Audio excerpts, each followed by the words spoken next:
Thank you for standing by, and welcome to the Fifth Third Acquisition of Comerica conference call. All lines have been placed on mute to prevent any background noise.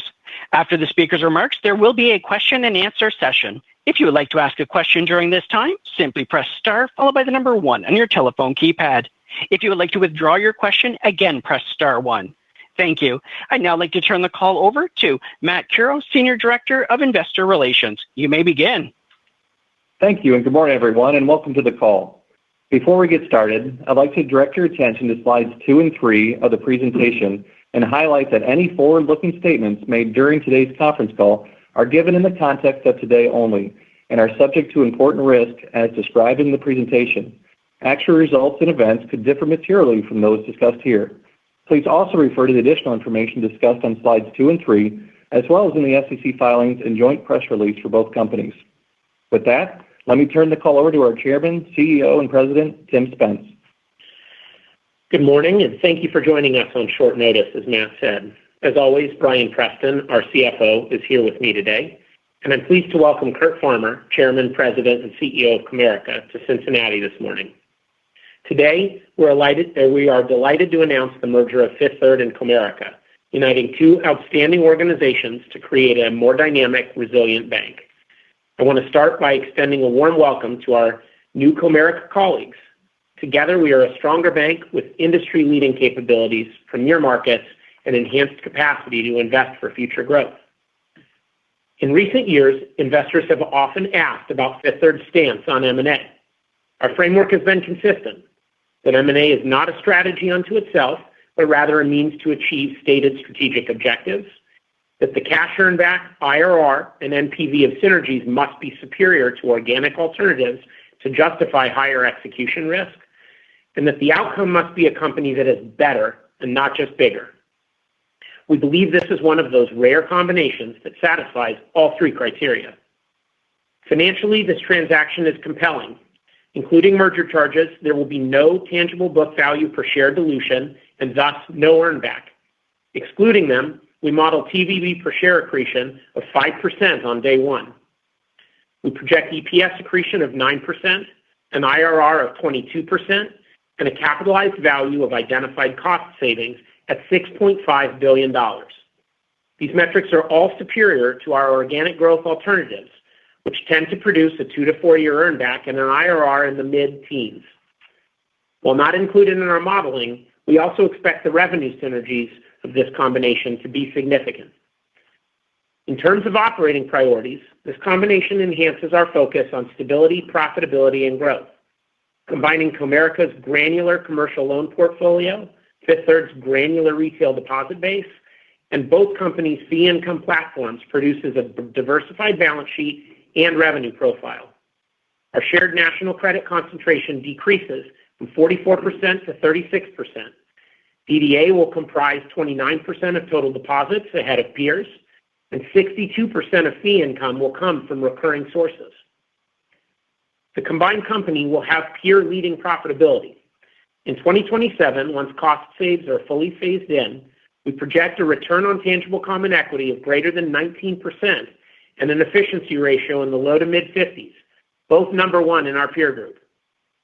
Strategically, this combination accelerates both Comerica's and Fifth Third's strategic initiatives.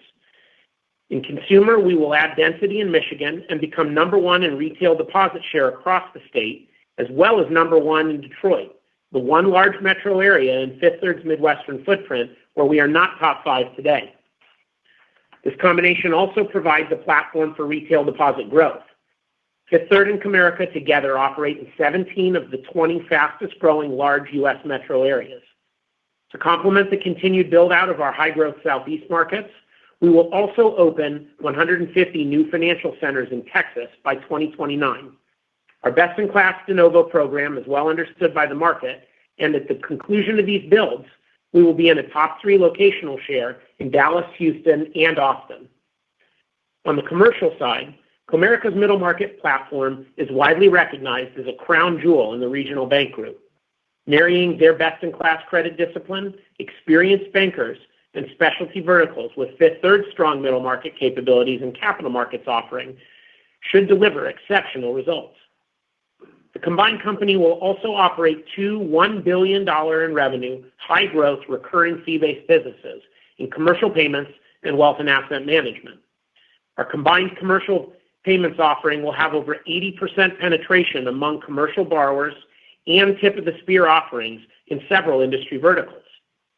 Subject to the timing of approval, this transaction will also simplify the Direct Express transition for its 3.4 million program participants.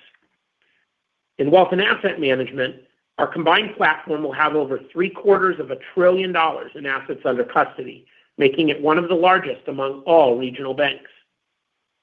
We are confident in our ability to secure approval and to execute a successful integration based on our track record, proven capabilities, and strong cultural fit.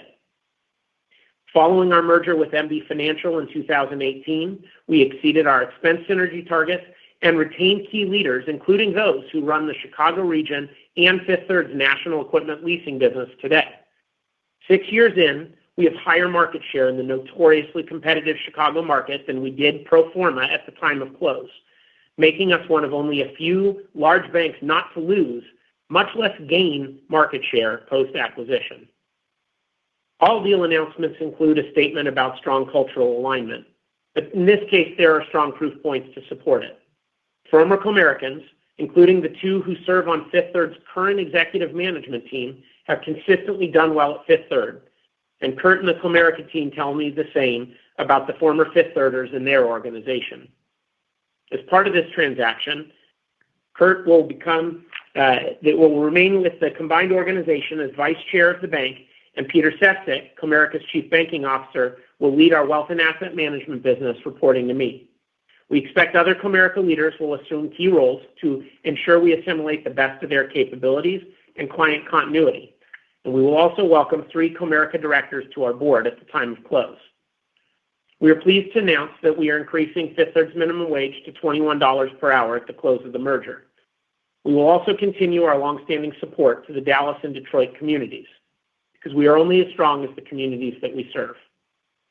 Thank you again for joining us on short notice. It's an exciting time to be part of the new Fifth Third, and with that, I will turn it over to Brian to review more details of the transaction. Thanks, Tim, and good morning, everyone. We're very excited to highlight the value creation generated by this transaction for our combined shareholder base. As Tim discussed, this combination is compelling from day one, as there is no tangible book value dilution. This will allow the strong earnings contribution to accelerate tangible book value per share growth, benefiting all shareholders. Diving into more of the transaction specifics, Slide 6 provides a summary of the key transaction terms and financial metrics.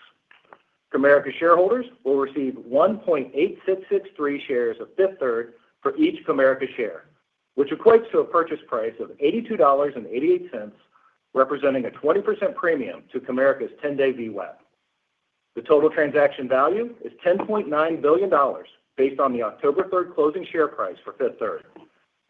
The valuation also equates to a price to tangible book value multiple of 1.73 times and 1.75 times on a fully marked basis. The projected 2026 PE multiple is 15.4 times earnings and 7.9 times with fully phased-in cost savings. We expect the transaction to generate an IRR of 22% with no modeled revenue synergies, superior to the returns of organic alternatives. We project the transaction to be 9% accretive to earnings in 2027, assuming fully phased-in expense synergies. We have identified and modeled cost saves of 35% of Comerica's projected 2026 non-interest expense.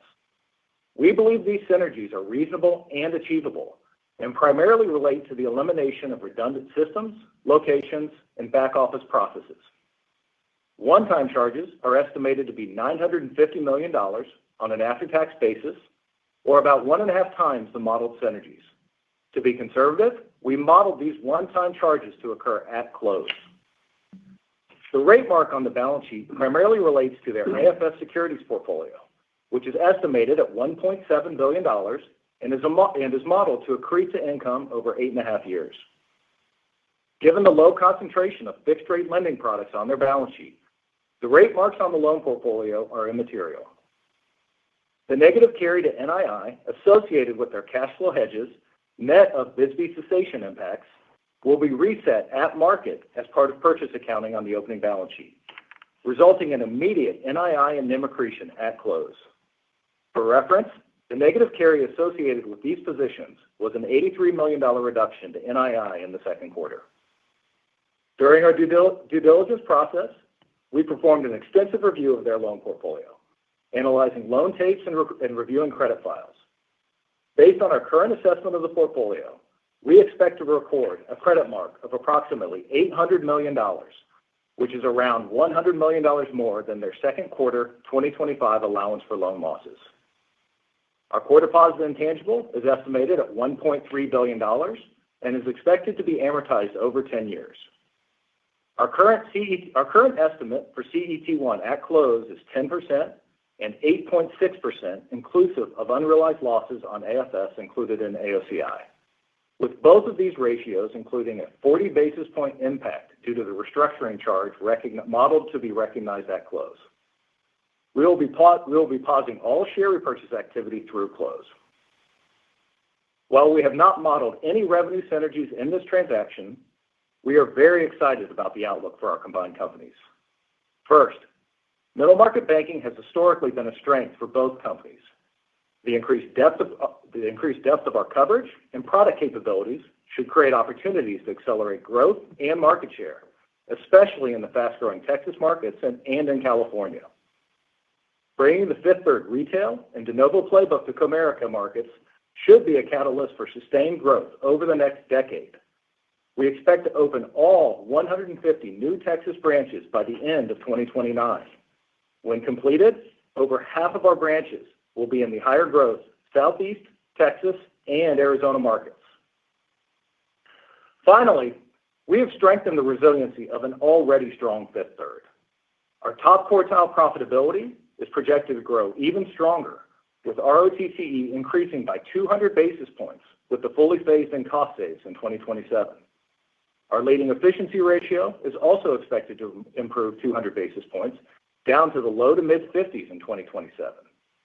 Our strong balance sheet positioning is further de-risked as we benefit from a more granular commercial loan portfolio and from Comerica's strong core deposit franchise, highlighted by our combined 29% DDA contribution to core deposits. To summarize, here's why this merger is so significant. It brings together highly compatible businesses and industry-leading products and services to deepen client relationships. It cements our Midwest leadership and dramatically expands our growth prospects in Texas, Arizona, and California. It unlocks synergies and rapid capital generation, enabling us to invest in our highest priority growth markets and fee businesses. And most importantly, it delivers exactly what we have promised to seek in a strategic partner. Before I hand the call over to Matt for Q&A, I'd like to remind everyone that we will be releasing our third quarter earnings report on Friday, October 17th. We will be hosting our call at 9 a.m. that morning. As a result, we will not be answering any questions about third quarter earnings as part of our Q&A session today. With that, let me turn it over to Matt to open up the call for Q&A. Thanks, Brian. Before we start Q&A, given the time we have this morning, we ask that you limit yourself to just one question and then return to the queue if you have additional questions. Operator, please open the call for Q&A. Thank you. We will now begin the question and answer session. If you would like to ask a question, please press *1 in your telephone keypad. Your first question comes from the line of Ebrahim Poonawala from Bank of America. Your line is open. Good morning, Tim, Brian. So I guess congrats on the deal, but maybe Tim, just remind us, like forever I can recall, like Comerica has been talked about as a potential seller for a decade. A lot of investors I speak to, and myself included, have concerns around the franchise attrition that may have occurred over the last 10, 15, 20 years. So just remind us, obviously you've done your due diligence, you paid a 20% premium to the stock. Remind us in terms of the core, like top 3 areas where you see value in the franchise, where as a shareholder of Fifth Third, one should be excited about what you're acquiring and why it was okay to pay this premium. Thank you. Sure. Good morning, Ebrahim. So one important note here, I think Comerica has been talked about for a decade because it's widely prized. there are a lot of people that had an interest in it. So I think that the fact alone that it's been discussed is reflective of the fact that there are really powerful things here. If you look at where we expect to see the synergies, I think there are opportunities in a lot of places, but there are basically three things you need to believe. The first is that we can get the expenses out. The second is that we can unlock the middle market business. And the third is that we can build out the retail network. So on the expense front, I think Fifth Third was one of the last banks to cross $100 billion before the financial crisis. We had to do the investing to build a Category 4, grade 3 line of defense model, and I know how painful that was. And we had the opportunity to do it on a $140 billion balance sheet. Comerica's had to do the same thing on an $80 billion balance sheet. So there's no question in my mind, having put the work that we did into diligence, that we're going to have the ability to get the expenses out. I think second, this is a crown jewel middle market banking franchise. The relationships are incredibly long tenured. They're profitable. Comerica has, I believe, best in peer group 15-year cumulative net charge-off rates in that portfolio, and it's incredibly granular. But it's also been constrained the last few years because of funding limitations. So as part of a broader balance sheet, and in particular with access to the geographies, Comerica had been building into the Southeast. We obviously have a strong toehold there. I feel very optimistic about our ability to unlock the middle market business. And then the last one is, can we build out the retail network and increase retail deposit as a percentage of the combined institution? And I mean, our track record on that front speaks for itself in terms of what we've been able to do in the Southeast and the degree to which our de novo locations have outperformed all of our regional peers. What I would say, maybe you may not be aware of, is we run our location selection model not just on available real estate when we're picking new branches, but on other banks. And the location attractiveness of Comerica's existing retail network is literally number one among the regional peer group. So the locations themselves are great. The limitation here is just the need to be able to build the density and then the access to the marketing, analytics, and the product offering to be able to drive growth out of those locations. So, the deal synergies and the IRR that are projected there assume just the first of those three planks, but I'm really confident we're going to be able to get the other two done as well. Got it. I'll leave it at that. Thank you. Thanks. Your next question comes from the line of Scott Seifert from Piper Sandler. Your line is open. Morning, guys. Thanks for taking the question. Tim, maybe could you expand a little on that last point of sort of building out the retail presence, and then even just more broadly sort of diversifying the Comerica business? They had such a specific model that was heavy on commercial, but I think there's a broad perception that Comerica was underpenetrated elsewhere. Maybe just a thought on the investment necessary to make the Comerica franchise look more like yours and the extent to which those are contemplated in your assumptions. Yeah, absolutely. So you think of Comerica from our perspective as having essentially three distinct markets. The East Michigan and Michigan as a whole, but East Michigan in particular, Texas and Arizona, and then California. The East Michigan business looks a lot more like our business in terms of the loan-to-deposit ratio, the composition of the balance sheet, the granular retail deposits. And it happens to be concentrated in the part of the state that is literally the one place in the Midwest where we don't have top 5 market share. So the fit there is really complementary, and we have a disclosure in one of the slides that shows what we expect average deposits per branch to be in Michigan as the number one retail deposit share bank in the state. So that the transition in Michigan happens essentially at close. Texas, Comerica has a beachhead in the 4 large, fast-growing markets in the state, and really excellent locations in terms of the way that they score on our location attractiveness model. The issue is they don't have density, and they don't have the breadth of the product offering that Fifth Third has been able to deliver into its retail base. So our estimate there is it's about 150 branches to get to a top 5 position in Dallas, Houston, and Austin. And we are announcing our intent to get that done by the end of 2029 as part of this call.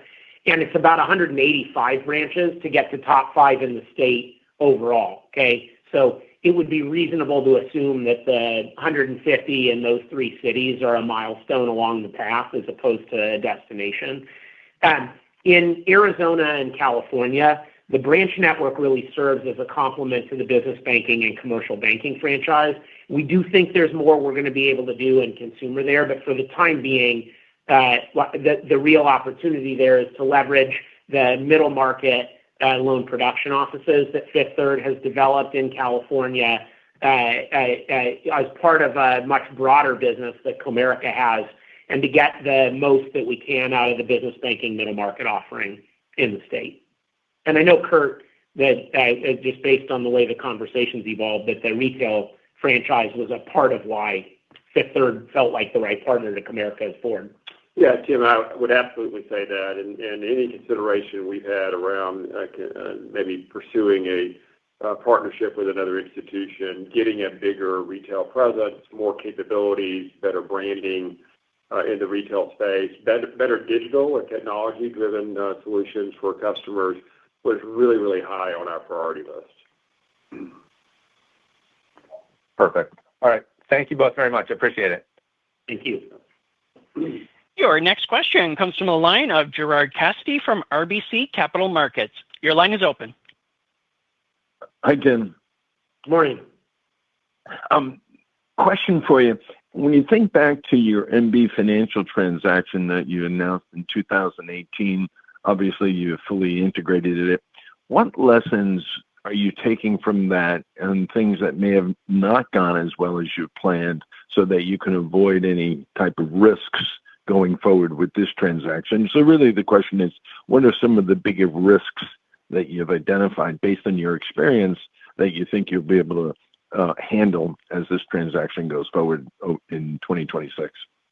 Yeah, great question, Gerard. I mean, one of the I think when I talked early in my prepared remarks about the M&A framework that we have, it was strongly informed by MB. That was a transaction that had significant tangible book value per share dilution and a longer earn back as a result. And we were able to deliver and in fact exceed the synergies that we baked into the deal model. And if you just do a look back on the results, the transaction paid as a result. But I certainly came to appreciate the overhang that creates. What we did right in MB was a few things. One, we were able to get ourselves organized, get a really capable and experienced integration team that was led by Jamie Leonard at that point in time around the table. And it's the same team today, Jamie plus the others in our organization who are going to lead this integration forward. Two, the strategic thesis was sound. The belief that if we could take two companies that were, I don't remember now if we were 6th and 7th or 7th and 8th in terms of market share and make it third, that the change in the position in the market would change our ability to attract the best talent and to invest in the market. And that's how we have gained share since that point in time. So that factored in.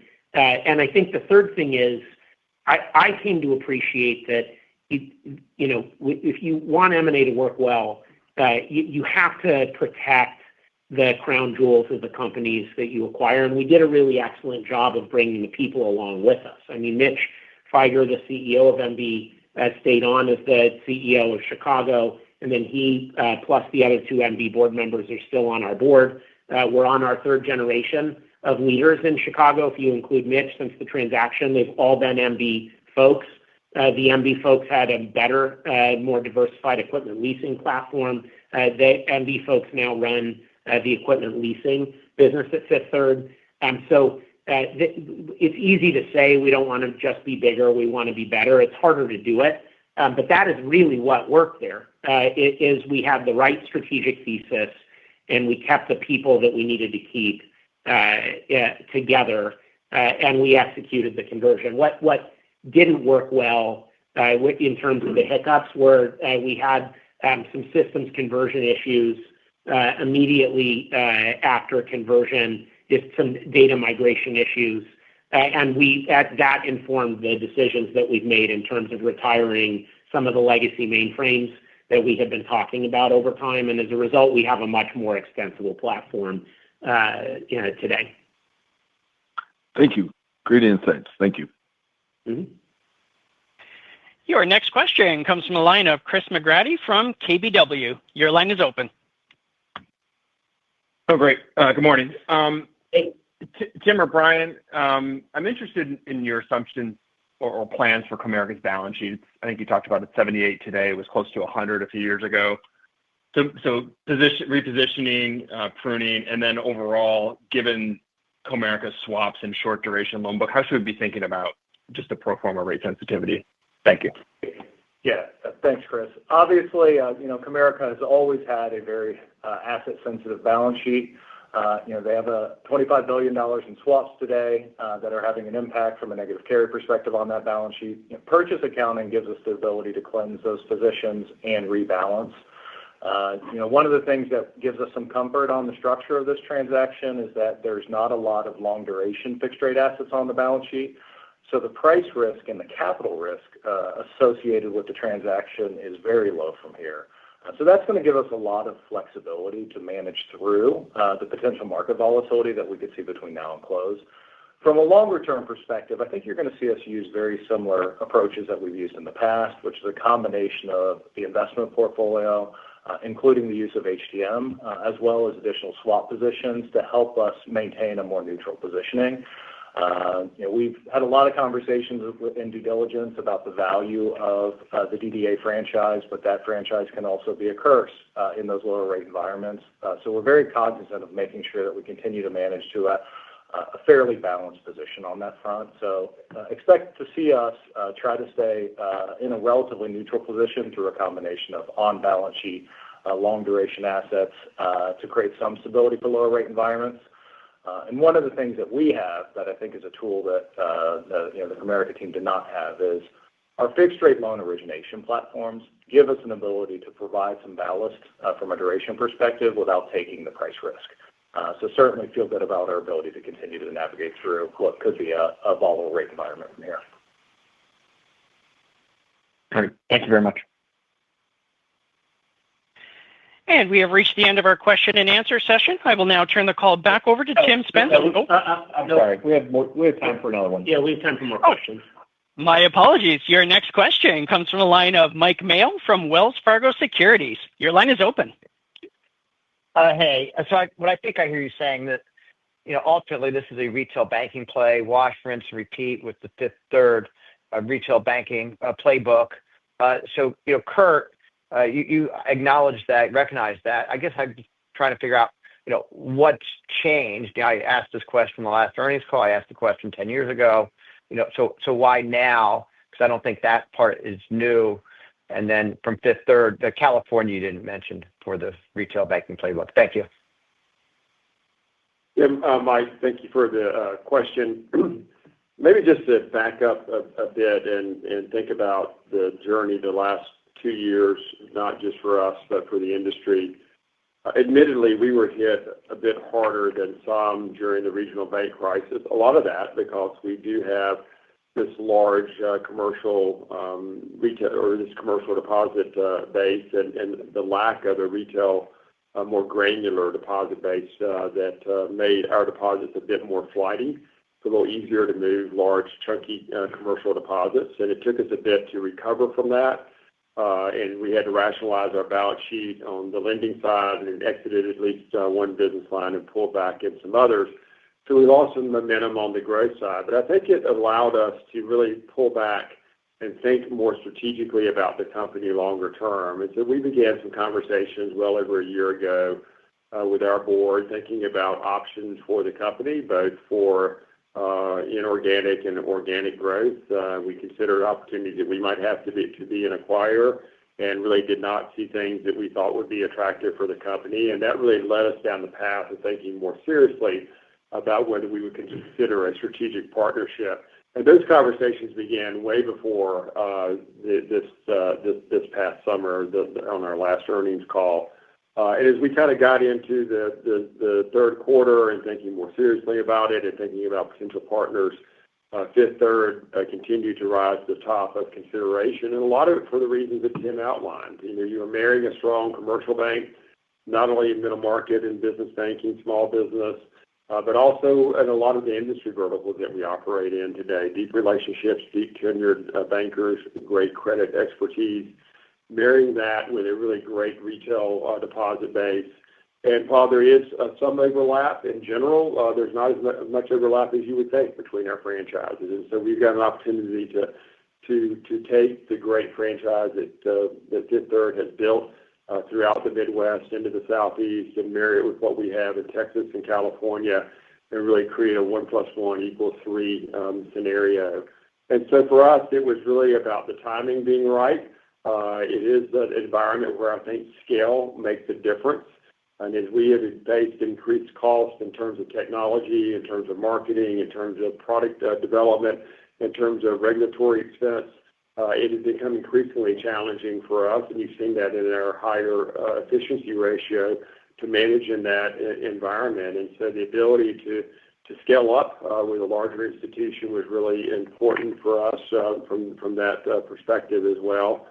And then lastly, I just would say that ultimately, beyond value for our shareholders, which we believe that we will create, we believe we're creating a lot of value for our customers with more product capabilities, for our employees with more product technology capabilities, and overall just more distribution capabilities across the institution.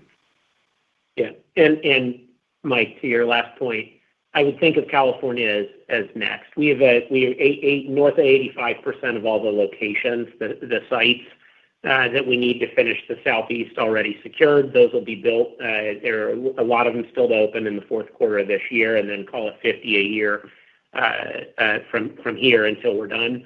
150 that we'll build in Texas. And then for the time being, the focus on California really is going to be the use of those financial centers to support business banking, middle market, and affluent, and folks that are a little less retail intensive.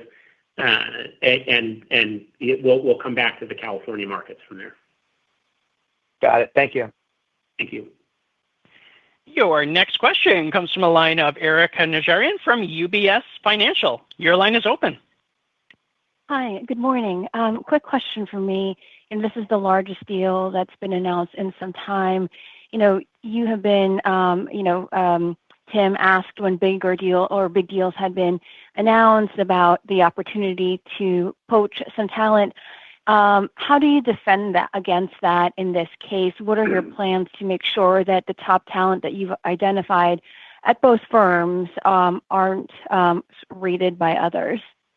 Yeah, I think there's a well-defined playbook here that everybody uses as it relates to retention and communication, clarity on roles and opportunity and otherwise. So would it be fair to assume we're going to do all of those things the same way that everybody else would?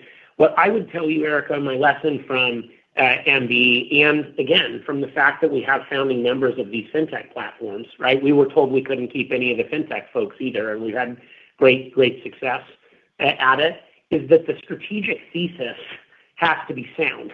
And if the strategic thesis makes sense, and people who serve customers can see how they're going to have the ability to serve customers better, that is the most important long-term thing, right? The retention protects you in the short term. What protects you in the long term is everybody wants to be better and wants to be able to serve their clients better. Yeah, and I might just add, Erica, this is Kurt, that two things that I would point out that in part made this deal really attractive for us. There is limited overlap in many of our markets. So to a large extent, these long-tenured bankers we have and long-tenured client relationships should continue as is. And we feel like we have created a great environment for our employees and for our leaders out in the marketplace. And so hopefully that continues on. Secondly, I'm excited to remain with the company in a vice chair capability And my job will be almost 100% focused once we get past the formalities of the closure of the deal and the integration on being out in the field, working with our employees, with our customers, and making sure that we're putting our best foot forward with everyone and making sure people feel really good about the transaction. And so I'm excited to have that opportunity. Thank you. Thank you. We have time for one more. Your final question comes from the line of Steven Alexopoulos from TD Cowen. Your line is open. Hey, good morning, everyone. Morning, Tim, I want to go back to Ibrahim's question. You referred to Comerica as the crown jewel mid-market franchise, but let's be honest, the knock on the company was they hadn't grown for years. You're basically paying a 15% premium to where the stock traded, over 25 years ago. Now, when companies such as Comerica can't grow, it's typically a function of culture, the wrong incentives, quality of management. My question is, can you fix that, or is the addition of Comerica going to slow your growth down now long term?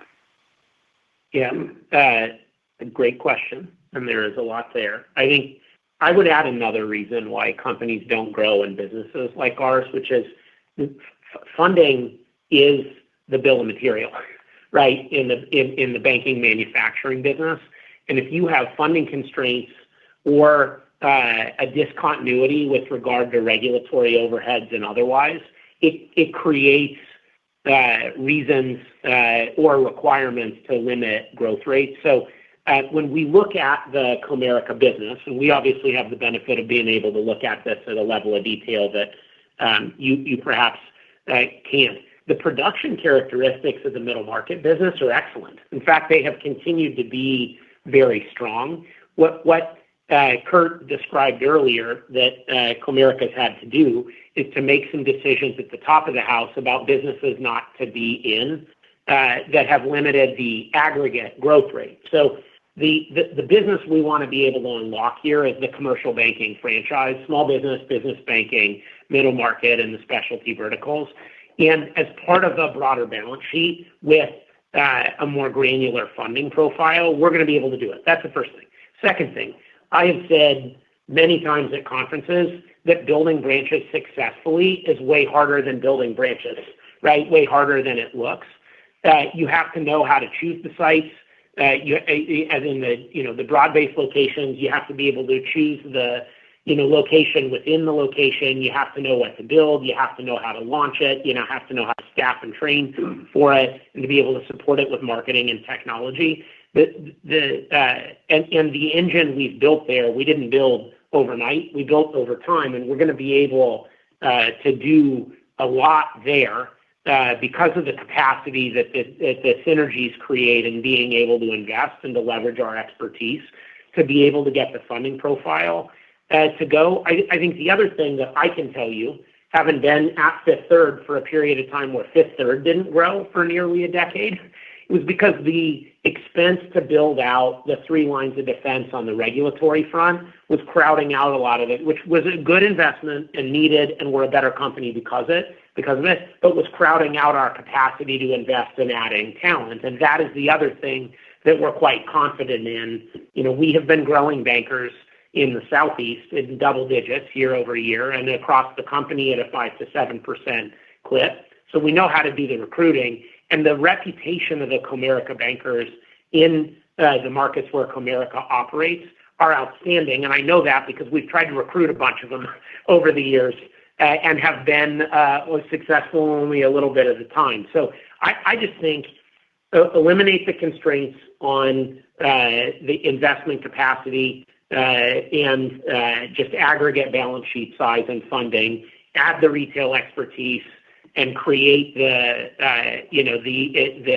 investment capacity through synergies to get back to recruiting people and adding them at the rate that I'm certain that the Comerica folks, based on their reputation, will be able to do it. And that is the story. But again, the deal model and all of the numbers we've shared with you are expense synergies alone. So that is the upside to growth here is the path to a significantly higher IRR. With that, I know, Matt, we got to go. So thank you, everybody, and I'm sorry for anybody that we didn't get to. We will be happy to answer more questions on this topic during our October 17th earnings call. Yep. So thank you, and thanks everyone for your interest in Fifth Third. As Tim mentioned, if you have any questions, please reach out to the Investor Relations Department. Operator, you may now disconnect the call. Thanks, everybody. This concludes today's conference call. Thank you for your participation. You may now disconnect.